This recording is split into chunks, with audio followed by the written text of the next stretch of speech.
Assalamualaikum warahmatullahi wabarakatuh. Good morning, good afternoon, and good evening to you guys all. My name is Raihan Ananto Putra from Group 7. Today, we're going to show you guys our group presentation about electrical energy. Now, before we continue to our presentation, we would like to introduce ourselves. Firstly, there is me, Raihan Ananto Putra. Hello, I am Nabilla Dewi Kartika Sari from Electrical Engineering Batch 2021. Hello, I am Ermasa Cintana Indah Sitopu from Industrial Electrical Engineering Batch 2021. Hello, I'm Agung Dwi Nugroho from Electrical Engineering, batch 2021. Hello, I'm Alfian Zanuar from Electrical Engineering, batch 2021. So, I'll explain about atom. All matter in this world is made up of atoms. In the center of each atom is a heavy nucleus. Surrounding the nucleus is a lot of empty space and tiny particles called electrons, which are constantly moving. Each electron carries a negative electric charge. Inside the nucleus, there are two different particles called protons and neutrons. Protons are much heavier than electrons and they carry a positive electric charge. Neutrons have a similar mass as protons but carry no electric charge. The positive electric charge of a proton exactly balances the negative electric charge of an electron.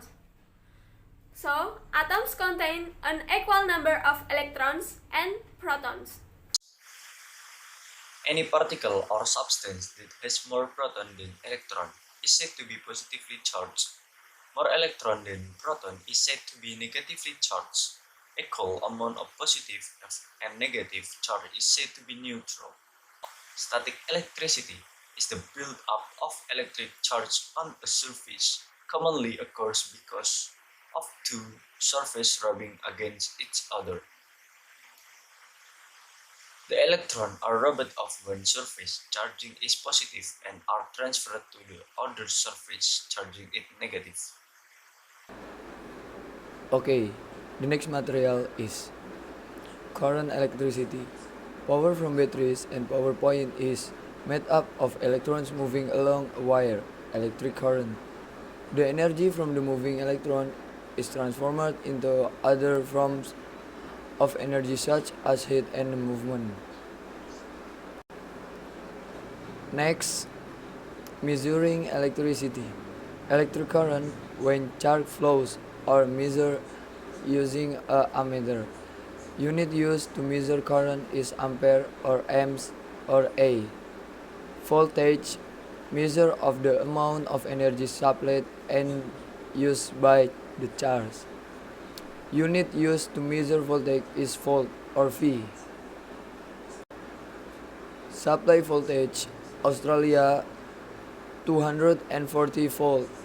Some household items use transformer. A step-down transformer reduces 240 volt to the amount required by an appliance.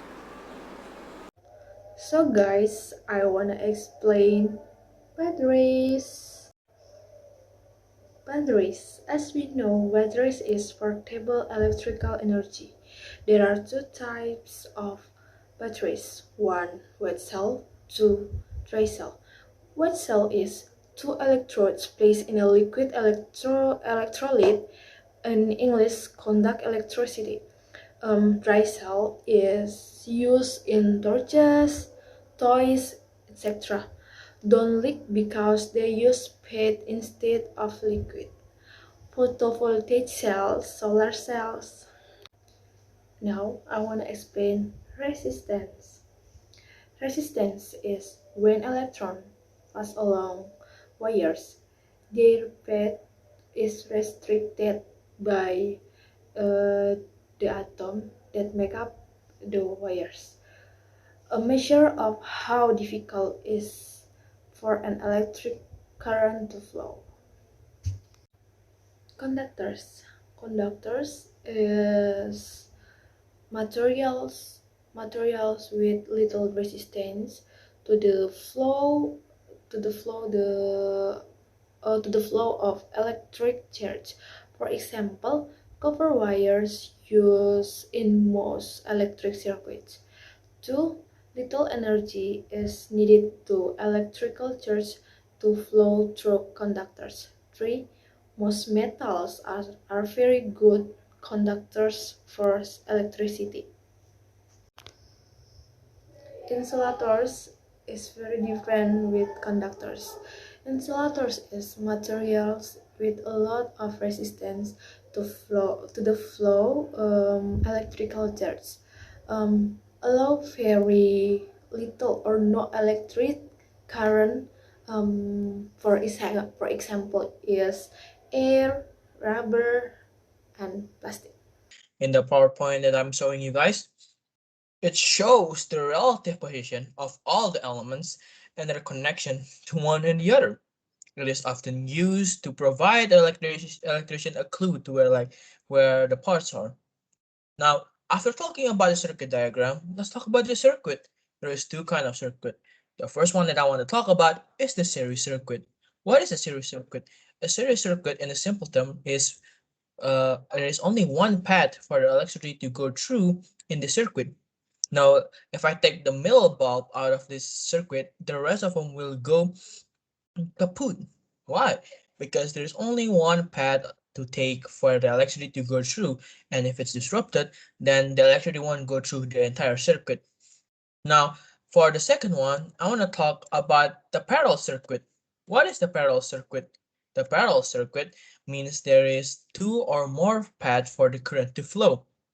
Though the flow of the electricity is divided between each path according to the resistance along each route. That's it. And that's it from our group presentation today. I really hope you enjoy it. I really thank you guys for giving us your attention and time to watch this presentation. I will see you guys next time on the next presentation. Assalamualaikum.